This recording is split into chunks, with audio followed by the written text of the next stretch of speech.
If you feel like you're right at the edge of a breakthrough, keep going. We have reached the halfway point of a rare astrological portal. This Sunday, September 7th, we have a full blood supermoon and total lunar eclipse in the sign of Pisces. And in this episode, you'll find out how to use this eclipse energy portal to quantum leap and massively upgrade your life. What is up, my witches? Welcome to the Queer Soul Alchemy podcast, where we help queer folks connect with supportive community, embrace their authentic selves, and explore spirituality, yoga, and astrology. I'm your host, Lee Davey. What is up, everybody? I'm your host and favorite queer envy priestess, Paisley Parvati Davey, also Lee Davey for short, your humble soul shepherd, your inner alchemy doula, your dad on vacation? If your dad was a gay witch. In this episode, we will discuss how to use this upcoming eclipse portal energy to quantum leap and potentially upgrade your life using the wisdom of the upcoming Pisces full blood supermoon. So in this episode, you'll discover why is it called a full blood supermoon and what makes that different from a regular full moon. What creates a total lunar eclipse, and why eclipses tend to be more potent than regular full moons. And of course, how this total lunar eclipse in Pisces might affect the collective, balanced by the opposing energy of the Sun and Mercury we have in Virgo now, and how all of this astrological weather might be affecting you personally. But first, new podcast episodes drop every Thursday. Yes, I said every Thursday. I'm switching up the format on you guys. We're going to be weekly. We're a weekly podcast now. And this is based on your feedback, among other things. You might have noticed that the structure of the podcast in general has been changing and evolving a little bit. I want to continue to take y'all's feedback into consideration and just continue to improve this resource as much as possible for you guys. So every Thursday from now on Spotify, YouTube, and Apple Podcasts. So wherever you're listening from, please help me stay sane and feel like I'm not just screaming into the vast and lawless black hole of the internet by leaving me a like, a comment, and a 5-star review. And make sure you subscribe. No matter where you're listening, click that button. It just takes a second. It's free to do, and you won't miss out on future episodes with me. What do you guys want to hear about next? You can email me anytime at paisleyparvatidavy@gmail.com. Tell me your story, and I'll share it on the podcast, with your consent, of course, because sharing our stories makes us stronger together. Speaking of sharing stories, I would love to share a story from Julie, who has been listening to the podcast. She sent me this email. Greetings, Lee Davey. You are not talking to the void. You are seen. Thank you, Julie. You're seen too. And yet another odd similarity. When I lived in the South for 14 years, I went by Lee, short for Julie, just as I suspect Lee is short for Paisley. Yes. So a little bit of context. Julie found me through the ether, aka through the internet, the World Wide Web, all right? And we just happen to have a lot of similarities in our background and experiences, even though, this is the first time, we have met recently. And so she's just been sharing. And here's yet another similarity out of many that we just happen to have in common. So the email continues. On your request for podcast topics, it would be helpful to visualize the moon's rotation around the constellations to which you refer, even if it's just a link to something that will show that. And yes, I definitely can link that, and I will put that in the show notes for you guys. And the email continues, there were no gay people who were public when I was coming out as a teenager. Not even Ellen was out yet. I would have given anything for this resource. Godspeed on your journey, Julie. Thank you so much for sharing, Julie, and you are not alone. And hearing stories like that makes me feel less alone. So please, you guys, write into the podcast. I want to share your stories. I want to elevate your voices. Type of clients that I attract are pretty introverted type of people because I'm an introverted type of person. So introverts unite separately in your own homes by typing a little comment and sharing some love and emailing, and I will share your story. Thank you, though, Julie. I absolutely love hearing this. That is crazy to me because Ellen was like one of the first people to come out publicly.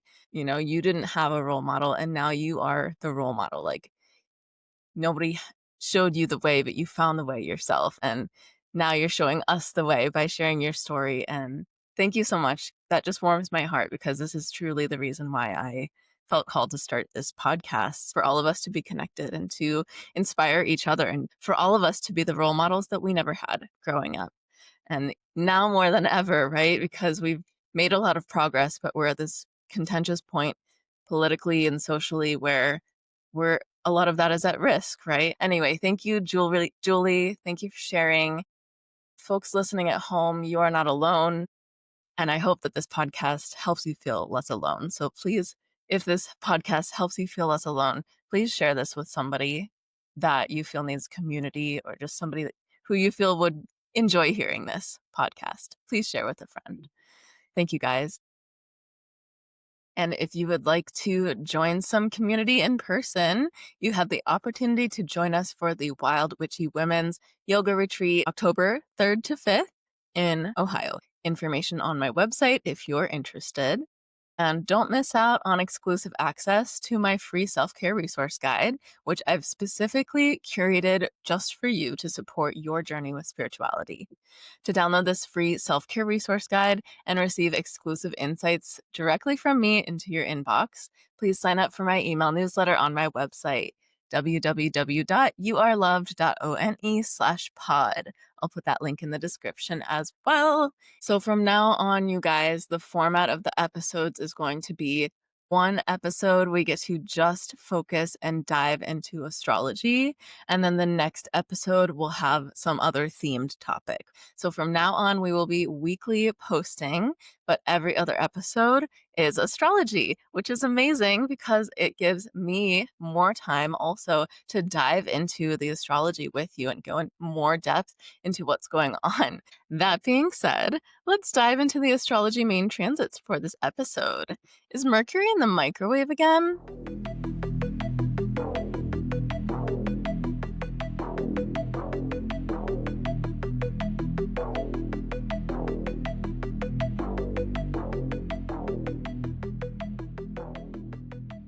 You guys, Mercury has been direct now, but we've been in the post-shadow period. So this is a period of about 3 weeks after the planet goes direct again, where we're in this integration phase of the retrograde. So whatever lessons were brought up for you to be revisited or just gone back over in some way through the most recent Mercury retrograde in the sign of Leo, those lessons would have been wrapping up and integrating for you over the past couple of weeks. So in previous episodes, I spoke about Mount Madonna, which is one of the yoga schools that I am involved with, and my experience there in the past and how I've recently been called to go back there, Mount Madonna Yoga Retreat Center. And so I did recently fly back, spontaneously hopped on a plane to California. I hadn't been to Mount Madonna in 6 years in person, though I've been involved with them online remotely through this whole entire time, which thank you, COVID. That for me, that was actually one blessing of COVID, is that they switched a lot of their offerings to be online. And a lot of their offerings are also free as well. So I'll link their website for you guys. And if you have downloaded my free resource guide, I link to a lot of their free resources in there as well. I flew back to Mount Madonna in Central California on the first Virgo new moon, which was August 22nd. And I'll be putting a travel vlog out about that as well on my YouTube channel. But in the meantime, if you want to see some of the content from it, I have posted one reel already, and I'll post another reel on my Instagram. So I have talked about how Leo rules my 10th house of legacy and dharma, and my moon and my Mercury sign are both in Leo. And so the Leo Mercury retrograde that we just integrated heavily, heavily affected me. What lessons have you been integrating, or what things were brought up for you from that Mercury retrograde? And just think back the last couple of weeks. What kind of lessons have you now fully understood and integrated and taken away from that Mercury retrograde. So for me, it was being called back to Mount Madonna, having not been there in years. And because 10th house and Mercury especially relates to career and intellect and intellectual expansion, this felt just very resonant for me in terms of going back to my roots in a way, and a blast from the past in terms of having experienced a place as one version of myself, and then 6 years later going back to that same place. And the place feels very much the same, but I have changed. I've grown, and that makes it different. So I'm seeing something familiar through a new lens. So what are you think about the past couple of weeks to the past month or so? What lessons have come up for you, or challenges or emotions? What old wounds, old habits maybe have continuously come up for you that feel very familiar, but you yourself have done a lot of work around them? So maybe you're approaching the same old thing, the same old lesson, but from a completely different place within yourself, or you've done a lot of work on yourself and now your perception of that situation has changed. And I'm just briefly touching on this Mercury retrograde because we are wrapping it up, and Mercury retrograde happens 3 times a year, you guys. It's going to be in a different sign depending on when it happens throughout the year. We're constantly on the healing journey going through these cycles, right? And again and again and again, we come around to the same lessons or the same wounds, or the same circumstances, right? But we ourselves are different.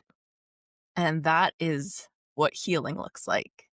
It's not that the outside changes in order to accommodate us and make us feel better, right? It's that we change so that we just feel ourselves, and we feel strong and stable and secure within ourselves because of that healing. Emotional wound is like a nervous system wound. Like, we feel it in our emotions, in our nervous system, right? It's like if you have an unhealed wound on your arm and you continue to just touch that wound and touch it and like fester it, you know what I'm saying? Like, aggravate it, then that wound is just going to continue to hurt and never heal. It's the same with a nervous system wound or an emotional wound. If you never take the time to rest and truly allow that wound to heal and like properly attend to it, it's going to not heal. It's simple, but not necessarily easy.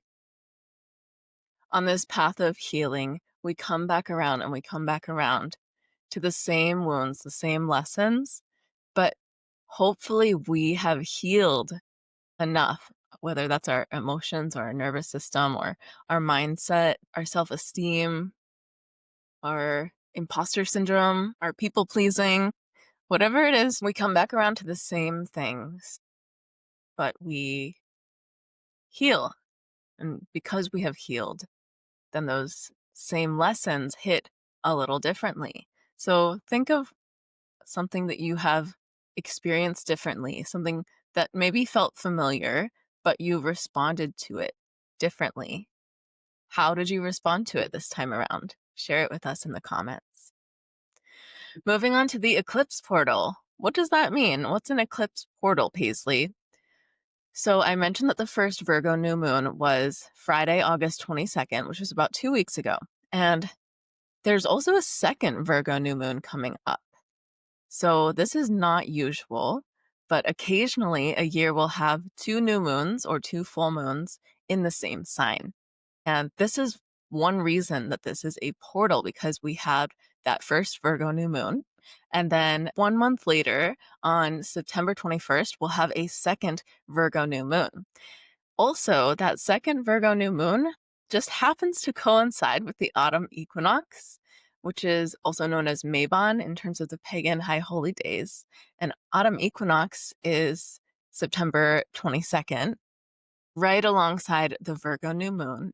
And every time we have an equinox, that means there's an equal length of day and night, like exactly equal, which means this is a very special, magical, and potent day for manifesting, for planting seeds of intention, and for healing through intention, right? So we're at the halfway point of this portal. That first Virgo new moon is about 2 weeks ago. The second one is coming up in about 3 weeks on September 21st. And right after that, we have the autumn equinox on September 22nd. We always alternate new moon, full moon, right? So we have these two new moons that are creating this portal. And the halfway point that marks it is this full moon. So the sun has been in the sign of Virgo, you guys, and it'll be there for the rest of this portal until the equinox. Actually, right after the equinox as well is when the sun moves signs and progresses into Libra. So this is very much highlighting the Virgo section or portion of our lives. So wherever you look on your natal chart, whatever app you use, or if you pull it from a website or something like that, or if you get it from me, check out your natal chart and look for the section of your natal chart that is ruled by the sign of Virgo. And that will show you which house is being affected by this portal. Okay. For me, Virgo rules my 11th house. So my 11th house is being amplified and highlighted right now. And we'll talk about what that means. But first, more about Virgo energy. Virgo is practical, highly analytical. It is the mutable earth sign. So it's very adaptable, resourceful, right? Earth signs are practical, dedicated, reliable, smart, materially oriented, but Virgo has this beautiful magical quality of being highly spiritual, highly devotional, and yet grounding that into service. So spiritual energy made material, right? Because of that earth element of Virgo. And spiritual energy is made material through the act of giving, through the act of service. So Virgo is known as the perfect servant, known to be very humble, self-sacrificing, martyr energy, right? So this can be a shadow too, that giving, hardworking, to a fault type of energy can be kind of a double-edged sword, right? If Virgo allows itself to become so depleted, just giving to its detriment, like completely burned out or completely sick and ailed at the expense of giving to everybody else constantly and never receiving, right? If there's a shadow aspect to Virgo energy, it can be difficulty receiving. And I've even experienced folks with strong Virgo placements rejecting any kind of generosity or luxury, almost like looking down upon it. It's very contrary to Virgo energy. They're not too luxurious. They don't like to be the center of attention. And so sometimes they can not love when other people do or not understand why. And that gets into like the critical, potentially judgmental component of Virgo, which is another part of the shadow aspect of Virgo because it's very particular and very hardworking and very well organized. As I'm saying that, though, I'm also thinking I absolutely love a Virgo. It is the definition of organized chaos because their space will just be total chaos and a mess, but they'll know where everything is. So it's like chaos with a method to it is so Virgo. And I think that's also very reflective of the mutable earth energy of Virgo. So Virgo is the harvest. It is late August to late September, a time of year where a lot of places around the globe are really harvesting and reaping a lot of the summer's bounty.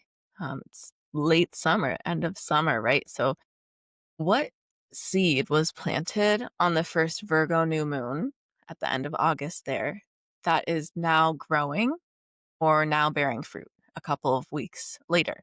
And what seeds will you continue to plant throughout this eclipse portal? This is a very potent opportunity to plant your seeds of intention because of this potent eclipse portal energy, your intentions have a lot more oomph and that practical Virgo energy behind them to actually see them into fruition. Like I said, Virgo is that service, so spiritual energy, but grounded into material form through service, right? So, what seeds will you continue to plant throughout this Virgo season? And how can you use them to not only uplift and help yourself, but to uplift and help the collective and your community? Share in the comments. Now, as I mentioned, Virgo is highly detail oriented, highly analytical and critical. And these are some of Virgo's best qualities because combined with its humbleness, humility, and hardworking nature, Virgo will get shit done, you guys. If you have a project that is like tedious or just takes a lot of organization, a lot of coordination, find somebody with a strong Virgo placement. You will never be disappointed. Even if they have some other mutable placements too, and they're a little bit all over the place, like Virgo energy will still get it done, regardless of the how, I should say. On the other end of the spectrum, because Virgo can be so detail oriented and Virgo is very much a perfectionist, a purist, if you will, Virgo energy can use that shadow aspect of itself to procrastinate. Even if you don't have Virgo energy in your personal planets, though, in your natal chart, your energy will still be affected by this because we have right now the sun is in Virgo, Mercury is currently in Virgo, which is actually a really nice placement for Mercury to be in. It brings a lot of clarity because Virgo is ruled by Mercury, and Mercury also just feels very at home and very good in Virgo because of that rulership. So during these two new moons and the portal of Virgo energy that exists between them, all of the collective is being impacted by this Virgo energy. And so you might just notice some of that coming up within yourself, like perfectionist tendencies, or maybe a little bit of criticism, judgment, whether it's toward yourself or others, right? And that can be used to hold ourselves back, keep ourselves small, and like procrastinate in a way, right? I see that in myself a lot. Certain things I will hold back and hold back and hold back because I'm like, it's not ready. It's not perfect. It has to be perfect. And oh, this one little thing still needs tweaked. It's not right. And I will do that for like months. There have been cases where I've done that for years. And then it never gets out there, right? Which means it doesn't matter how good and perfect it is or not because nobody's seeing it because I'm using that as an excuse to stay small and hide myself and then never let my work go out there because I'm so afraid somebody else will criticize it for not being perfect. But really, that's a reflection of my inner mindset because I'm criticizing it for not being perfect. But there is no perfect, right? There's no objective perfect. Anyway, for Virgo season, you guys, let's say this mantra together. Anything worth doing is worth doing poorly. Anything worth doing is worth doing poorly. And I even pulled an oracle card yesterday that was like spot on with this message. And that card basically said, stop waiting for the time to be right. There's no perfect time. The right time is now. Stop waiting. You're ready. Just do it. So just do it, you guys. This eclipse season is a powerful portal to just do the thing. As I'm saying that, my head is popping up with Shia LaBeouf. Just do it. Make your dreams come true. Nothing is impossible. Comment if you know. If you know, you know. Okay, that's one of my favorite YouTube videos of all time. And I just find it also highly motivational. Yes, thank you, Shia LaBeouf, for that pure morsel of internet perfection. So just do it, you guys.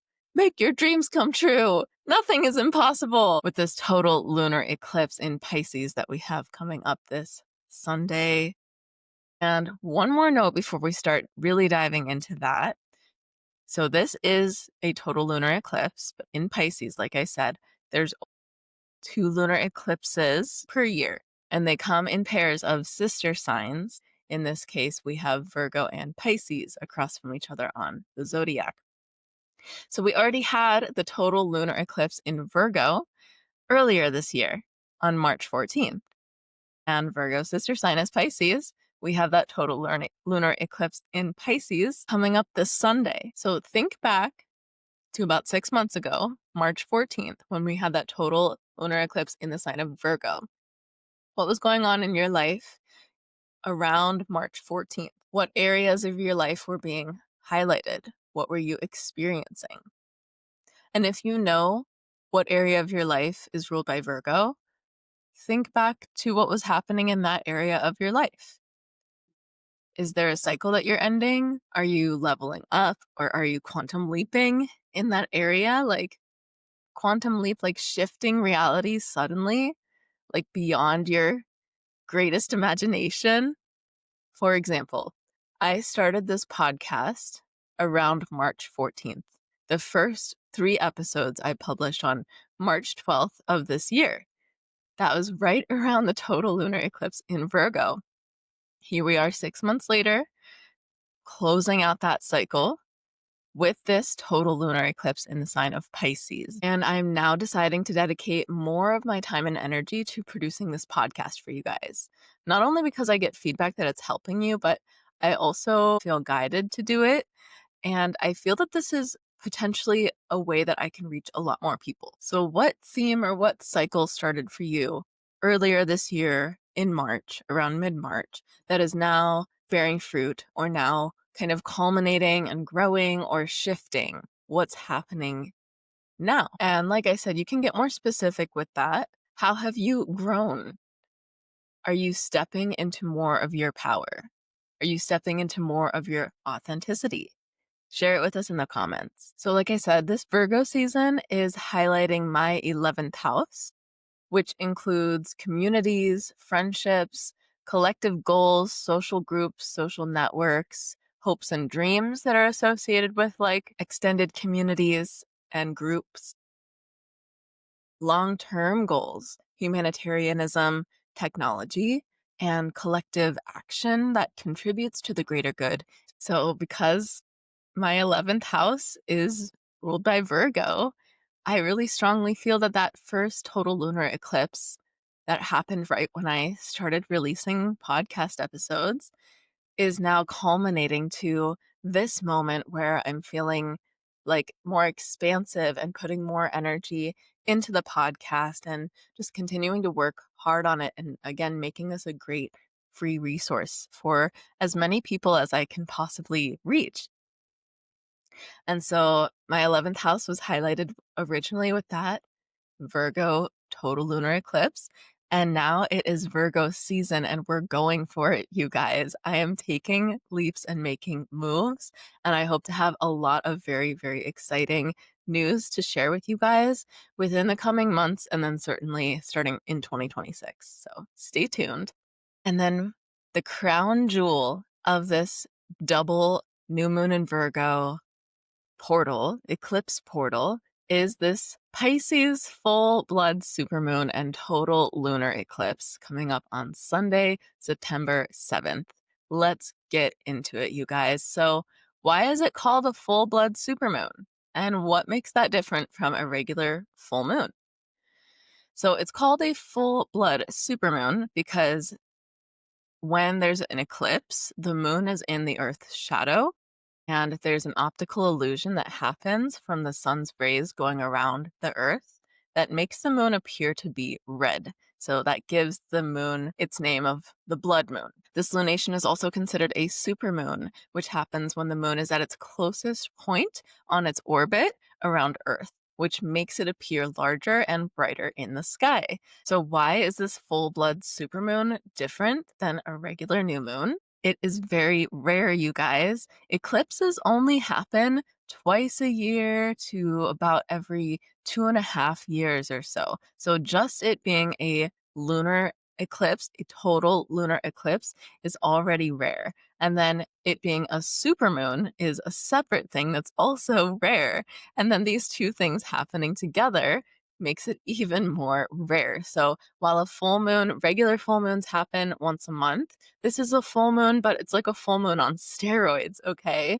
And because of that optical illusion that happens during the eclipse and the closer placement in the sky from it being a supermoon, this full moon is going to appear to be very big and very red and very close. So if you're in a place where you're able to see it at nighttime, definitely check it out. You will be wowed by how big and beautiful this harvest blood moon is. And because this eclipse and full moon is falling in the sign of Pisces, the area of your chart that rules Pisces will also be highlighted. So we're working with the axis of Virgo and Pisces, and both of those areas of your chart are going to be highlighted. And because this is a full moon, things will be illuminated, especially in the Pisces area of your life, but also in the Virgo area of your life. So, what creates a total lunar eclipse exactly? And why does that make it stronger than a regular full moon? So, this gets back to Julie's question. And I will link a video from NASA that shows the actual movement of the Earth, the Sun, and the Moon. But basically, what creates a total lunar eclipse is that the Earth is between the Sun and the Moon. So the light from the Sun has to go around the Earth to get to the Moon. And because the Moon and the Sun and Earth are all in a perfect line, then the Moon is actually in Earth's shadow. Earth casts a shadow and the Moon goes into the shadow, and that is what is the total lunar eclipse. That's my best explanation. I'm an astrologer, you guys, not an astronomer, so don't come for me. But I'll link a video from NASA for you in the show notes. So again, why is this more potent than just a regular full moon? It's because this is, again, a rare astronomical and astrological phenomenon. It only happens once every year to once every 2.5 years. And these eclipses always occur in pairs of sister signs, and that creates what is known as eclipse season. So right now we are in the eclipse season of Virgo and Pisces. Finally, how might this total lunar eclipse in Pisces affect the collective? How does it balance out with the opposing energy of the Sun and Mercury now in Virgo? And how might all of this astrological weather affect you personally? The answer to this question sums up everything that we've been talking about. Let's think back about Virgo energy. We talked a lot about Virgo today and how that might be showing up and impacting your life. And let's talk a little bit about Pisces energy. Pisces is also a mutable sign, but it's the mutable water sign. And so it rules the 12th house, it rules subconsciousness, things that are hidden, illusion, it rules the everything. The primordial ooze, I always call it, because Pisces is the last sign of the zodiac, the oldest and most ancient. So it is the culmination of all the other 11 zodiac signs just squished into one. It's really like the everything. And Pisces says, I am everything. Pisces wants to merge with everything that is, but that includes the good, the bad, and the ugly, right? And something that we can see with Pisces is this illusion, not from a place of bad intentions, but from a place of burying one's head in the sand because of a refusal to acknowledge reality. Sometimes reality is painful, and Pisces rules escapism. And so the shadow side of Pisces, again, is escaping the truth or ignoring the truth or pushing through martyring oneself through the truth, regardless of the truth, or just simply ignoring the truth altogether because it's unpleasant and just allowing yourself to be boundaryless and like merge and just not have any structure. Pisces is also unconditional love, endless compassion, ooey gooey idealism, dreamy romanticism, beautiful artistry and creativity. Pisces has that deep, dark depths of the ocean and also the beautiful shine on top, very intuitive, just deep and emotional and sensitive, lovely, nurturing, just so much compassion. I really think compassion as a keyword for Pisces and being so spiritual. But yes, there's deep water also hides things, right? It obscures because of that illusion, that depth of just everything mixing all together is Pisces energy. And Virgo, being the complete opposite of Pisces, is wanting to organize all that chaos, wanting to create boundaries, rules, and clear distinctions, clearly organized piles of chaos. There might be chaos still, but it's clearly organized piles of chaos. And it's practical, which Pisces wouldn't know practical if it hit them on their very sweet heads. And Pisces would surely cry a million beautiful Pisces sensitive tears at the idea of being forced into a very particular and nicely, purely manicured box, which Virgo would love to do, right? So, where are you guys seeing these energies come up in your life? Just on a general, where do you see those energies coming up for you? And then maybe you look on your natal chart and see like what house it rules or whatever. But you don't have to do that. You can also just use the information I'm saying to you right now without looking up your natal chart to just self-reflect and see like, okay, I see what Paisley's talking about and like, where is this showing up in my life, right? So, overarching collective message for you guys. We are at the halfway point of a rare astrological portal between these two Virgo new moons. There is so much potential for just insane growth and quantum leaping. Like, boom, you shift your mindset, and then outside things just shift, like one after the other. And I'm talking fast, right? This is not a slow and steady energy. This is like the time is now, right? That's the message. The time is now. So if you feel like you're right at the edge of a breakthrough, keep going. This Sunday, September 7th, we'll have our full blood supermoon and total lunar eclipse in the sign of Pisces, right smack in the middle of these two Virgo new moons. So again, consider where and how the energies of Virgo and Pisces are showing up for you in your life. And with intention and with that self-reflection, you can use this time, use the energy of this current astrological weather, plant your seeds of intentions, your prayers, your manifestations, create your vision boards, and you can use this eclipse energy portal to quantum leap and massively upgrade your life, you guys. And if you would like some personalized support or just to more deeply understand your personal natal chart, I offer personal readings via Zoom on my website. So to recap this episode, today we discussed why this is called a full blood supermoon and what makes this coming full moon in Pisces different from a regular full moon. We also discussed what creates a total lunar eclipse and why a total lunar eclipse tends to be more potent than a regular average full moon. And finally, we discussed how this total lunar eclipse in Pisces might affect the collective when balanced out by the opposing energy of the Sun and Mercury, which are now in Virgo, and how this total lunar eclipse in Pisces might affect you personally. I hope this insight will help you guys on your journey toward inner peace and balance. If you'd like to book a personal reading with me, you can do so on my website, youareloved.one/readings. And you can also purchase my self-published astrology workbook, you guys. I created a hand-illustrated astrology coloring book, workbook, and journal and self-published it. It's called 12 Signs of the Zodiac, and you can purchase it on my website. It's also available through Amazon. It's about like $12. And I think it's on sale right now, so check that out. Thank you for tuning in, and until next time, be sure to check out the other episodes. Let's stay connected and stay witchy. I'll talk to you soon, and blessed be. With all my love, Lee Davy.